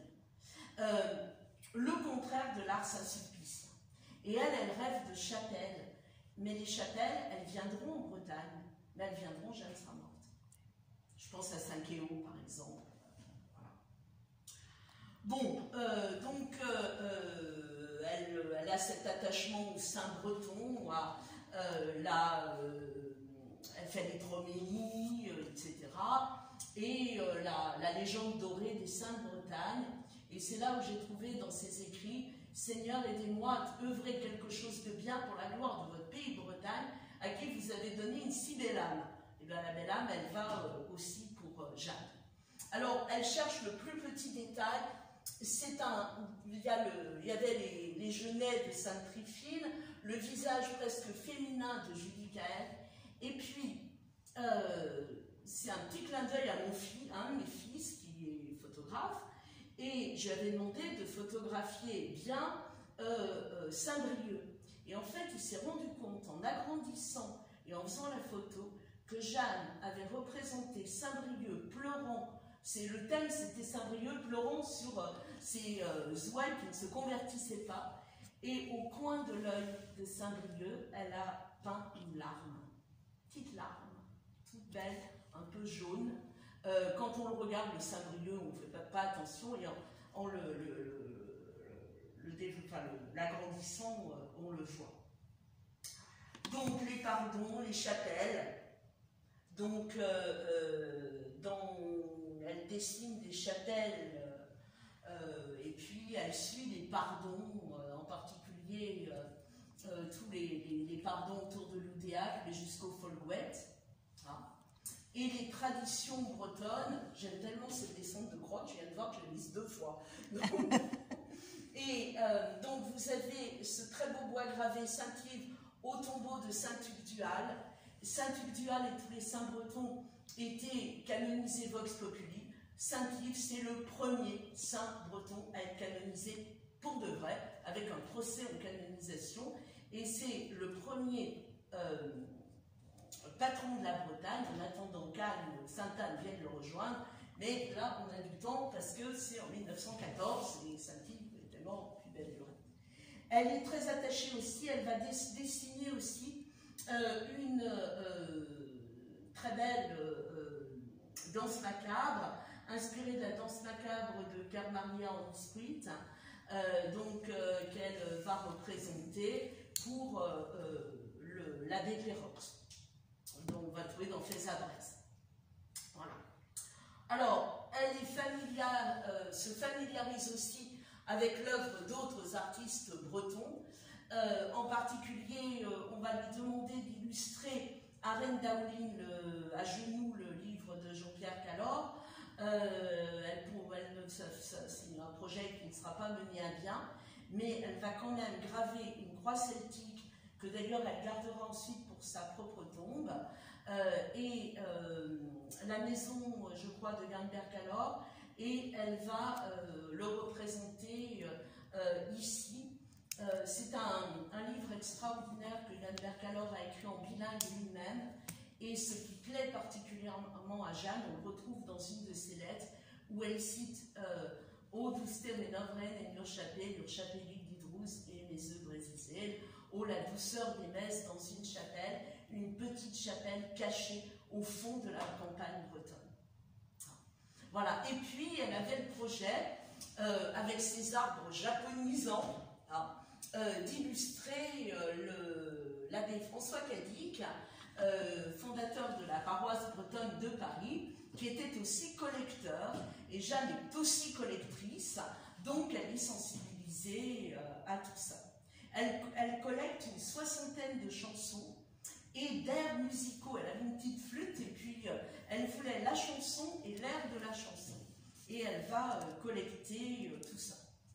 Donc elle travaille comme illustration, ici pour le Fais Adresse, c'est un périodique catholique breton qui va paraître à la fin du 19e et puis jusqu'en 1944, premier journal hebdomadaire publié entièrement en langue bretonne, et donc qui était le journal de l'abbé Pérotte. Bon, et tout ça en refusant de voir la culture bretonne filer trop vers les bignouzries. C'est-à-dire pas vraiment Théodore Botrec. Elle a peur du folklore, à une époque où il y a les folkloristes. Et elle va chercher, par exemple, dans le collectage, elle va chercher la réalité des campagnes et des gens pour être sûre de ne pas verser dans le folklore. Et sa conception est intéressante parce que pour elle, le folklore, c'est sclérosant. Alors qu'il faut un art breton libéré qui puisse vraiment permettre l'épanouissement de la Bretagne. Et c'est la raison pour laquelle elle va créer en 1923 avec Suzanne Candré-Creston et Pierre-Yves et René-Yves Creston, l'aventure des 16 breurs, la fraternité des 16 breurs, où on retrouve cette espèce de socialisme amical dont elle avait fait la base de l'atelier Sainte-Anne. Ils ont une table ronde, tout le monde à égalité, c'est totalement horizontal. Elle ne voulait pas, vous savez, une association avec un président, des statuts, etc. Tout est horizontal. On travaille et on mange autour de la même table ronde et chaque art s'enrichit de l'art des autres. Bon, c'est très très beau, plein, elle en est l'âme. Il y aura assez vite des mésententes, des problèmes de rivalité qui vont la miner, puisque dans les derniers temps de sa vie, elle écrit même au Creston pour dire mais il ne faut pas qu'on garde de mauvaises relations entre nous, il faut que tout ça s'apaise. Mais ils travailleront, leurs influences, c'est les pré-raphaélites, mais c'est aussi le Bauhaus, l'expressionnisme, l'art déco et l'art populaire. Elle adorait les romans fondateurs de la littérature d'Europe du Nord, comme on aimait beaucoup à l'époque. Elle aimait aussi beaucoup Selma Lagerlöf, le voyage de Niels Holgersson. Donc, mais elle n'aimait pas les romans modernes, vous trouvez qu'elle n'a rien du tout dedans, donc n'avait pas d'âme. Voilà. Et elle va participer avec les Crestons à l'exposition internationale des arts décoratifs et industriels modernes en 1925. Ça se passe mal parce que celui qui s'en occupe, c'est un peintre très connu en Bretagne à l'époque qui s'appelle Jean-Julien Le Mordant, qu'on appelle le peintre aveugle parce qu'il a été gravement blessé à la guerre de 14 et qu'il en est revenu aveugle. Bon, alors après, il a un peu joué sur cette cécité, des choses comme ça, et il n'aime guère ces jeunes gens des 16 breurs qui, contrairement à ce qui était prévu, ils devaient avoir 3 salles, n'en auront en réalité qu'une, qu'on appelle l'Hosté, qui est donc un intérieur. L'Hosté, c'est la salle principale d'un intérieur, avec Jeanne qui a signé les meubles, Suzanne Creston les faïences et Henriot qui va éditer les faïences. Elles ont un prix pour leur présentation, mais Jeanne ne viendra même pas la chercher, et elle ne viendra même pas à l'exposition. Donc elle meurt en 1926 avec une œuvre plurielle, mature, pionnière, inachevée. C'est croix celtique, et puis cette abnégation qu'elle aura jusqu'à la fin. Alors pour conclure, je vous ai mis un peu tout ce qu'elle a fait, parce que j'ai pas pu tout montrer.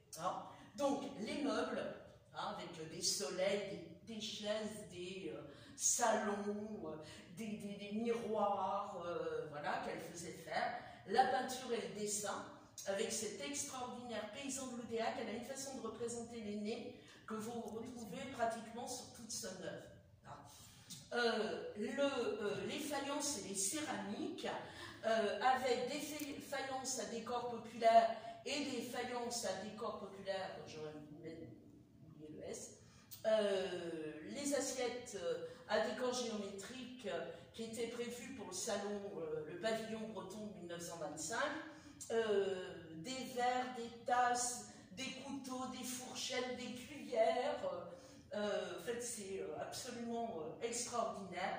Du textile, elle adorait l'artisanat régional. Elle avait fait faire des immenses rouleaux pour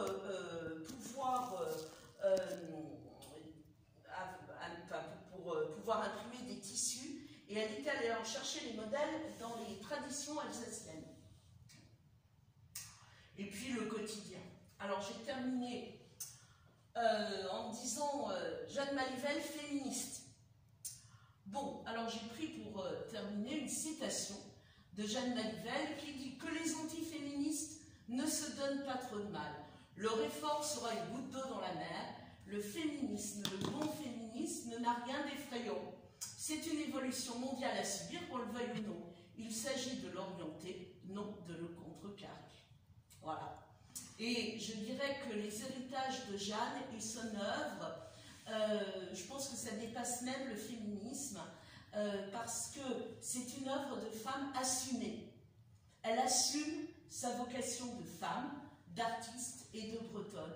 Et je pense que dans sa courte vie et son œuvre laissée inachevée, eh bien, finalement, elle laisse aux femmes un sacré héritage, parce que c'est au-delà du féminisme, c'est le travail d'une femme et d'une femme qui assume tout au long de sa vie ce qui aura été son travail de femme. J'ai fini. D'accord. Écoutez, on tient à vous remercier. Moi, la première, parce que c'est un discours très passionné et très passionnant. Merci. Donc maintenant, je sais pas, est-ce qu'on peut vous poser des questions? Oui, allez-y. Donc, moi, la première question qui me vient à l'esprit, là, bon, j'en ai un petit peu plein, mais bon, la première que je vais poser, c'est, là, tout à l'heure, vous nous avez parlé un petit peu de son travail social, son œuvre sociale, le fait de mettre les jeunes filles au travail sur le textile, le chanvre et autres. Est-ce que ses sœurs ont pris la succession de cette œuvre sociale, entre guillemets, ou quelqu'un a pris la succession? C'est tombé à l'eau, entre guillemets, avec sa mort? Ouais. Ça n'a pas, il n'y a pas eu de suivi. D'accord. Et il y a des gens qui ont été très intéressés par tout ça, mais en fait, ses sœurs se sont mariées, ont eu des enfants. Je sais qu'elle a intéressé au tissage un certain nombre de gens, mais malheureusement, il n'y a pas eu quelqu'un qui aurait pu reprendre ça. D'accord. Et c'est triste parce que c'était un très très beau projet. Elle meurt à 31 ans, enceinte et malade. Est-ce qu'on sait la cause de on connaît la cause de sa mort ou pas du tout? C'était la maladie. En fait, elle avait fait, quand elle s'est mariée avec Maurice Young, ils ont fait un tour de Bretagne et elle a sans doute contacté la typhoïde parce que vous savez, l'eau en Bretagne était très polluée et quand elle revient de voyage de noces, elle est régulièrement, elle a des fièvres qui reviennent et elle ne veut pas le dire, elle continue à travailler et c'est d'ailleurs des Beaux-Arts, je crois, qu'on la transporte à l'hôpital Saint-Vincent à Rennes parce qu'elle venait travailler avec 42 fièvres. Et tout ça lui a donné des problèmes donc, respiratoires, circulatoires, etc. En fait, c'était ce qu'on appelait mourir aussi d'éclampsie. D'accord. Voilà. Est-ce que vous pouvez nous dire, ou peut-être que vous ne connaissez pas non plus la réponse, pourquoi cette grande artiste, quand même, c'était une grande artiste, est méconnue du public? Parce que je pense, aujourd'hui, elle commence à sortir un petit oui. peu, mais en fait, l'œuvre de Jeanne n'est jamais vraiment sortie de la famille. D'accord. C'est la famille de ses sœurs, de son frère, la famille d'Anne Le Boiseau, qui a toute une série de choses, mais qui les a gardées précieusement. La fille d'Anne Le Boiseau, Yvonne Le Boiseau, ne se serait séparée pour rien au monde des tableaux et des meubles qu'elle avait de Jeanne Malivelle. Et ça restait dans la famille. Jeanne Malivelle, par exemple, avait fait une table absolument extraordinaire qu'elle avait offerte à Anne Le Vaillant pour la librairie, qui était une table à la fois bretonne et d'art déco, mais c'est la tante de mon mari nous l'a donnée à notre mariage. C'est-à-dire que oui. Et moi je la donnerai à mes enfants, on la donnera à nos enfants. Et donc, et encore nous, c'est une petite partie, donc c'est resté comme ça. Mais aujourd'hui, on commence à la découvrir. Voilà. Vas-y. Une question un petit peu du Mais vas-y. ordre. Toi, tu poses la question sur la succession de oui. l'héritage. Moi, je voudrais savoir comment elle était perçue de son vivant, et notamment à l'UDA. Parce que ce que vous nous présentez, c'est ce que je voulais poser. Vas-y, Lani. Parce qu'il y a une œuvre absolument éblouissante et dans des domaines tellement divers que c'est vraiment intéressant. Mais est-ce que c'était connu, est-ce que c'était apprécié, comment elle était perçue à l'UDA? C'était connu, perçu à l'UDA et à Rennes. À Rennes certainement, oui. Mais à l'UDA. Non, mais à l'UDA aussi. Et il y a un attachement, même encore aujourd'hui. Ah ben, aujourd'hui certainement. Non, mais qui est resté. Qui est resté. Si vous voulez, oui. C'est pas redécouvert, c'est une longue tradition. Mais vous savez, c'est pas si ancien que ça. Enfin, 1926, si, mais il y a eu une femme extraordinaire, Madeleine Le Bouffot, à l'Oudéac, qui a, j'allais dire, consacré sa vie. Elle avait une galerie à l'Oudéac et elle a consacré sa vie à faire la pérennité de l'œuvre de Jeanne. Quasiment dans la même. Et en fait, elle est morte il y a quelques années, elle avait plus de 90 ans, largement, et donc elle a été celle qui, avec la famille Malivelle, et puis les familles des sœurs, etc., a pérennisé sur l'Oudéac. Parce que qu'il y a actuellement, il y a une salle Jeanne d'Anivelle. Oui, il y a une salle Jeanne Il y a toute une d'Anivelle, tradition, mais avec un je buste. m'intéressais sur la réalité des Et alors, en fait, ça a été, notoriété. vous savez, bon, ça, il ne faut peut-être pas le dire, fera pas moi, j'ai beaucoup regretté parce que Madeleine Le Bouffot avait une galerie et vraiment, enfin, elle a sauvé des choses, elle a permis des tas de réalisations autour de Jeanne Manivelle depuis très longtemps qui ont sauvé beaucoup de choses, et en particulier l'esprit de Jeanne Manivelle. Et elle habitait une merveilleuse maison de tisseur de lin, et puis on n'a pas pu l'acheter, et la mairie ne l'a pas acheté. Et c'est un peu triste parce que moi j'aurais bien aimé, alors après je sais qu'à l'association on aurait aimé, si vous voulez, une maison Jeanne Manivelle, parce que je pense par exemple qu'il y a tout un travail qui pourrait être fait, qui est un travail pédagogique, plus important, ça commence, hein, mais plus important là, mais ça n'a pas... Et sur place, ce serait Et intéressant ça aurait de été sur rassembler place. les diverses aspects de ces créations. D'en faire un musée, entre guillemets, et le siège de l'association. D'accord. Et à Paris, on n'a pas la possibilité de le faire, et en fait, on n'avait pas les sous pour acheter ça. Et donc, même si l'idéal, c'est pas ce qu'il y a de plus cher. Non, mais quand même, ça dépasse le budget d'une association. Oui. Donc. Mais il y a du travail qui est fait quand même à l'UDEAC par la mairie, qui a des œuvres de Jeanne. Et puis, vous aviez, alors ça a arrêté à cause du Covid, de la Covid. On avait été à l'association sollicité par quelqu'un qui avait un projet au lycée, donc sur Jeanne Manivelle, et puis en fait vous ne pouvez plus faire venir personne dans les lycées actuellement, mais j'espère bien que l'année prochaine, si on retrouve une vie normale, ou presque normale, je pourrais aller travailler avec eux, parce que l'œuvre de Jeanne Manivelle, d'abord c'est une touche à tout génie, parce que créer des chaises et s'interver, voilà, c'est une autodidacte, c'est quelqu'un qui est extrêmement sérieux, elle travaille,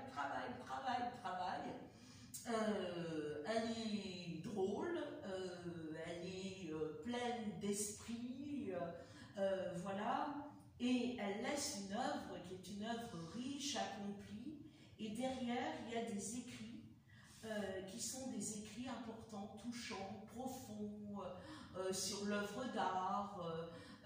Elle lit énormément, elle va dans beaucoup de conférences, elle se forme en art, elle lit Maurice Denis, enfin, il y a vraiment un travail énorme, elle bossait tout le temps en fait, c'était une travailleuse.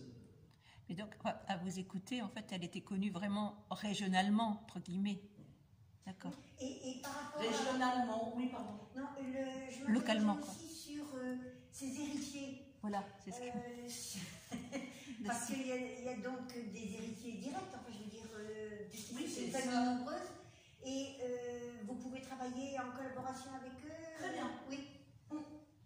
Oui, et c'est très intéressant. Ben, j'imagine que c'est important. Oui, très. Mais vous savez, parce que j'expliquais ça à Valérie tout à l'heure, moi j'ai découvert Jeanne Manivelle parce que quand je faisais mes études, j'avais pris une valeur à l'époque, quand j'étais en dernière année de licence, sur l'art, comme on pouvait faire en histoire, voilà, et j'avais pris l'art déco, l'art nouveau. Et là, je tombe sur un prof, alors, pas à Paris, pas en Bretagne, à Lyon, qui parle de tout ça, qui parle de Creston et de Jeanne Manivelle. Et moi, je découvre Jeanne Manivelle, et ça a été un choc. Moi, j'ai adoré ce qu'elle faisait, j'ai trouvé ça beau, enfin voilà, très bien. Puis j'ai oublié Jeanne Manivelle. Je ne suis pas devenue prof d'histoire de l'art, je suis enseignante, hein, je suis prof en prépa, en classe préparatoire. Mais en quelle discipline? En histoire. En histoire. Ouais. Oh bah oui, parce que oui, j'arriverai pas à tout faire. C'est ce que j'avais cru comprendre. Et donc, je découvre ça, et puis je l'oublie, mais alors je l'oublie, mais totalement. Et puis je rencontre mon mari, je vais à Quimper chez sa tante, et là, le choc, parce que dans le salon, non, dans la salle à manger de sa tante, il y avait Jean-Pierre Callor, qui est d'abord parce que j'adore ce livre, j'aime énormément aussi ses écrits de guerre, Jean-Pierre Callor, et je tombe en béate admiration devant le petit tableau représentant Jean-Pierre Callor. Et donc, je ne sais plus comment, enfin mon mari était tout aussi étonné que moi que je connais Jeanne Manivelle et lui qui connaît Jeanne Manivelle. Et je me suis rendu compte à ce moment-là que Anne Le Goisiou, qui est la grand-mère de mon mari, était l'amie de cœur de Jeanne Manivelle. Donc elle vous attendait Elle m'attendait rue Saint-François. Bien sagement. Bon, sur ce, elle était patiente, quoi. c'est une histoire drôle. Drôle, touchante, rigolote. Et, ok. Et puis moi, je suis à Paris. Et à Paris, je suis présidente d'une association qui s'appelle la Mission Bretonne d'Île-de-France, qui est une grosse association bretonne dans laquelle il y a en gros 600 membres. Voilà, et cette maison, je l'aime énormément pour des raisons qui me sont intimes. Et je fais depuis des années, tous les mois, des conférences d'histoire de Bretagne, qui s'appellent des cafés histoire. Voilà, très bien. Et un beau jour, je me dis, je vais faire un café histoire sur Jeanne Manivelle. Donc, j'annonce, et là, je vois arriver les cousines, assez dubitatives sur qui j'étais, qu'est-ce que je faisais, etc. Quelle légitimité, quoi. Ouais, quelle légitimité j'avais. Bon, Le Goisiou, ça leur disait quand même quelque chose. Mais en plus, moi, je suis la pièce rapportée. Là. Je ne suis là que... Voilà. Et elles sont venues, et je vous jure que le jour où j'ai fait la première présentation de Jeanne Manivelle avec les cousines qui étaient là, j'ai eu l'impression de repasser l'agrégation. J'en étais malade. Et puis ça s'est extrêmement bien passé. Et voilà. Donc je travaille avec... Vous étiez intronisée, quoi, dans le... Ah ouais, mais c'était... ça nous fait rire maintenant. Mais l'essentiel de l'association, c'est encore... alors, il y a des gens qui maintenant y entrent, qui ne sont pas de la famille, etc. Voilà. Donc, et cette association valorise l'œuvre de Jeanne. Et se préserve aussi parce que c'est pour ça que j'ai évoqué le problème breton, la question bretonne, parce que elle pouvait très bien être classée dans ceux qui... Bon, elle est morte avant la guerre, hein, mais autonomiste... Il n'avait pas encore viré complètement à ce moment-là, dans les années 20, c'était pas encore devenu... non, mais ça allait ça devenait progressivement. Et si vous voulez, heureusement que Jeanne a écrit, il y a des écrits où elle dit je ne suis pas nationaliste, je ne suis pas indépendantiste, je ne suis pas séparatiste, je suis régionaliste, qui sont d'ailleurs des textes très intéressants. Ça permet aussi de préserver, parce que vous savez, ça va vite après. Ah bah oui, elle a travaillé pour l'abbé Perrotte, elle a donné des textes à Brézatao et elle a fait l'histoire de notre Bretagne avec Jeanne Corollaire. Bon, donc il faut aussi préserver ça. Parce qu'elle a interdit les représentations. Mais elle avait beaucoup de... comme beaucoup d'ailleurs, parce que je ne parle pas de Jeanne Corollaire, hein, mais l'abbé Perrotte, il y a beaucoup de gens qui étaient des résistants qui ont défendu aussi l'abbé Perrotte. Mais il a été aussi... alors Jeanne Corollaire a été tuée aussi à la fin de la guerre. Alors, moi, je voudrais poser une question naïve. Excusez-moi, je ne suis pas bretonne, désolée. Mais ça veut dire quoi, Arcesbreur? Alors, ça veut dire... mais, non, mais... Oui, alors j'aime bien Absolument.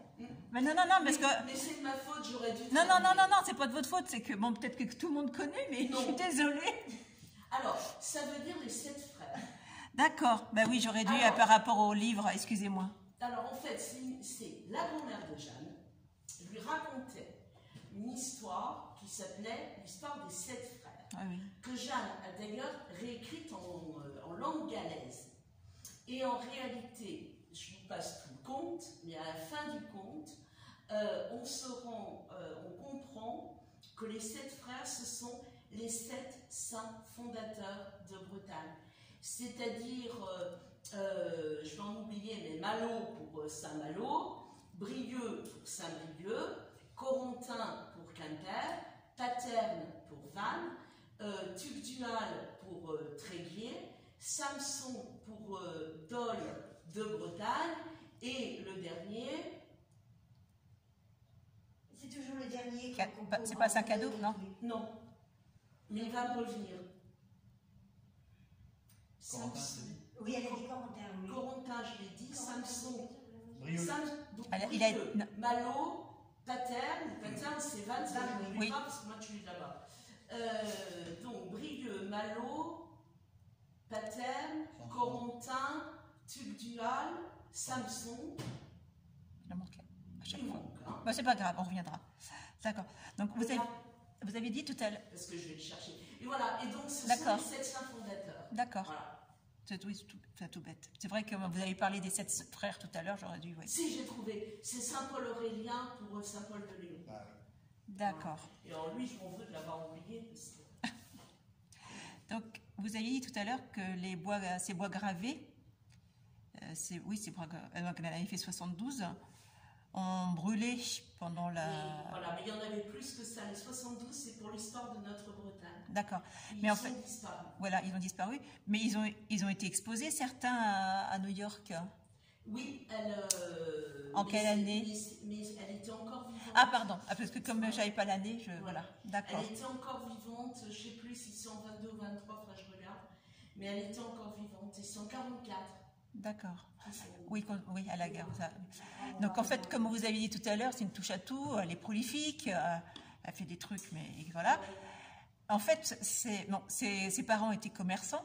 Oui, ils étaient commerçants gros. Donc, ils étaient dans la... Est-ce que c'était considéré comme bourgeois à l'époque ou voilà. Donc, parce qu'elle devait quand même avoir elle a dû avoir une éducation. Elle a eu une éducation assez. Alors, c'était une pour l'époque. Bourgeoisie. Oui, voilà. Hein, mais ce n'était pas la bourgeoisie qu'elle a connue après à Paris. Mais c'était une bourgeoisie, absolument. Et les parents de Jeanne avaient pu lui offrir des études dans un collège privé à Rennes qui était l'Immaculée Conception. Et ça lui avait permis d'avoir une formation intellectuelle et artistique. D'accord. Et ses autres sœurs, elles ont eu un destin artistique ou Non, parce qu'on pourrait imaginer que ce soit un peu de famille, de la génétique, je ne sais pas comment ça se passe. Elle avait des oncles qui avaient fait de l'art. Mais non, tu sais, mais je ne sais pas, on imagine tout. Non, il n'y a pas eu derrière, mais par contre, sa famille a toujours été extrêmement consciente, y compris aujourd'hui, de la qualité de l'œuvre de Jeanne. Oui, elle avait un don. Oui. Et puis, elle avait un caractère simple. Et elle allait vers les gens. Elle était fondamentalement bonne, bienveillante, rigolote. Empathique. Oui. Voilà. Il y a une de ses camarades de classe qui explique qu'en fait, elle attirait la sympathie. Naturellement. Elle voulait aider les gens. Oui, naturellement, les gens venaient à elle. Oui. Comme vous avez dit tout à l'heure, elle était solaire. Elle était solaire. D'accord. Et en même temps, la vie n'avait pas épargné. Elle avait été en contact avec la mort d'une de ses camarades de classe très très jeune. Et c'est elle a toujours eu une relation avec la mort qui était à la fois une proximité et la mort ne lui faisait pas peur. À 20 ans, elle écrit il faut être la mort peut arriver n'importe quand, il faut être prêt. C'est son travail d'infirmière aussi qui en témoigne. Oui, mais quand elle écrit ça, c'est les débuts de son travail d'infirmière, mais c'est encore plus profond que ça. Voilà. Et elle cite tout ça. Il y a mais une proximité avec la mort, mais qui est assez traditionnelle en Bretagne. Oui. C'est la foi catholique. C'est, oui, en fait, chez les Bretons, on ne meurt pas, on passe. Oui, c'est ça. Voilà. Non, non, Et on ne sent pas, bien sûr qu'elle est malade, mais on ne sent pas les affres de la mort. Voilà, c'est une fille de confiance. Elle a la foi, mais foi au sens de la fidélité et de la confiance. Oui, bien sûr. Voilà. D'accord. D'autres questions? Tu as posé celle auquel j'avais pensé, puis j'ai réussi à casser la mienne. Excuse-moi.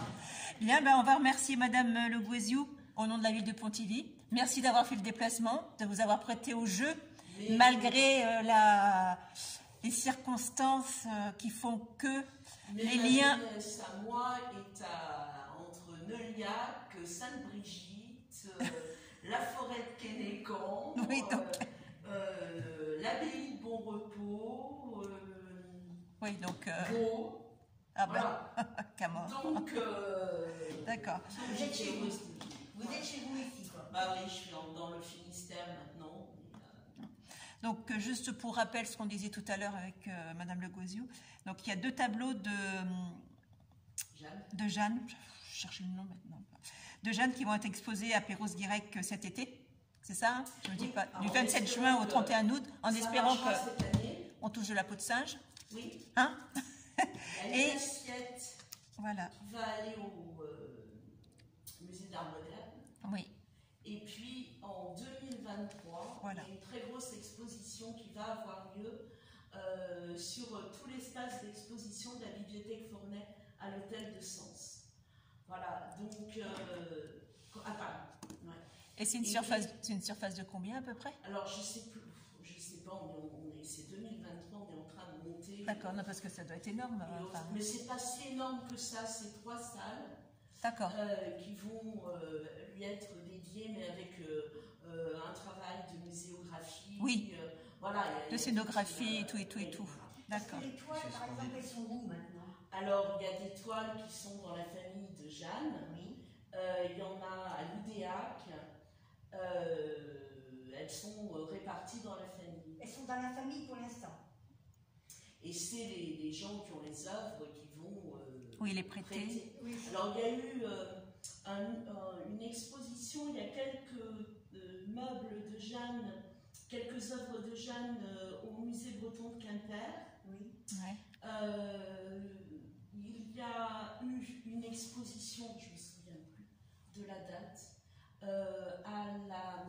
au musée de la faïencerie. D'accord. Je crois que c'est 2019, parce que c'était le premier colloque. Il y a eu un colloque qui a été fait sur Jeanne Malivelle. Alors en fait, moi je reprends d'abord parce que j'ai pas eu le temps de faire mon doctorat, je me suis mariée, j'ai des enfants et j'avais autre chose à faire. Donc je reprends mon doctorat, mais je voudrais vraiment le travailler parce qu'il n'y a rien de fait sur elle. Oui. Et donc, qu'à partir du moment où quelqu'un fait un doctorat dessus, moi je vais le faire sur l'œuvre spirituelle et religieuse de Jeanne, je ne le fais pas sur le côté arts appliqués, par exemple. D'accord. Et donc, l'œuvre étant tellement vaste, ça veut dire que j'aimerais que ça donne à des jeunes des idées pour faire des masters oui, sur, et ensuite pour faire des doctorats. D'accord. Dans le même lignée que ça de la question de Janie, en fait, donc il n'y a pas de recensement des œuvres faites. Si. Alors actuellement, les amis de Jeanne Malivelle font un recensement des œuvres. D'accord. Et est-ce que, donc là, vous dites comme ça que la plupart des peintures, enfin des œuvres, sont dans la famille, mais est-ce qu'elle en a laissé dans les ateliers de Paris où elle était? Est-ce qu'elle a fait des quand même, non, elle n'a rien laissé à Paris. Elle a tout rapatrié en Bretagne. D'accord. Ouais. Et là, je suis allée, c'est même compliqué parce que on a été sollicité il y a eu un colloque pour le centenaire des ateliers d'art sacré il y a 2 ans. Et pour trouver les liens avec Maurice Denis et les œuvres et tout, moi ça a été très compliqué. D'accord. Parce que, et du côté de Louis Giquel, parce que c'est quand même une sacrée personnalité aussi, il n'y a pas aussi des connexions de ce côté-là? Si, mais elle a fini tristement Oui. en Belgique. Oui, je sais. Elle a fini à Paris, elle est devenue, elle avait perdu de l'argent. Oui. C'est une figure emblématique aussi Ah de bretonne. C'était important. Mais elle dit toi, d'ailleurs c'est assez rigolo parce qu'elle adore Brigitte Chiquel, et quand elle va à l'atelier d'Humbert, rencontre des chinois royers, etc., rien n'a pu comparer à Madame Brigitte Chiquel. Ah oui, ça reste. Ça c'est resté celle qui lui a permis de s'épanouir. Voilà. Oui, c'est quand même resté, d'accord. Bien, mais écoutez, on va quand même encore remercier Madame Le Goisiou. Merci beaucoup d'être passée nous voir. Merci à vous. Et puis peut-être que... Et je préférais le faire de toute façon. En direct. Ah oui. Oh ouais, parce que...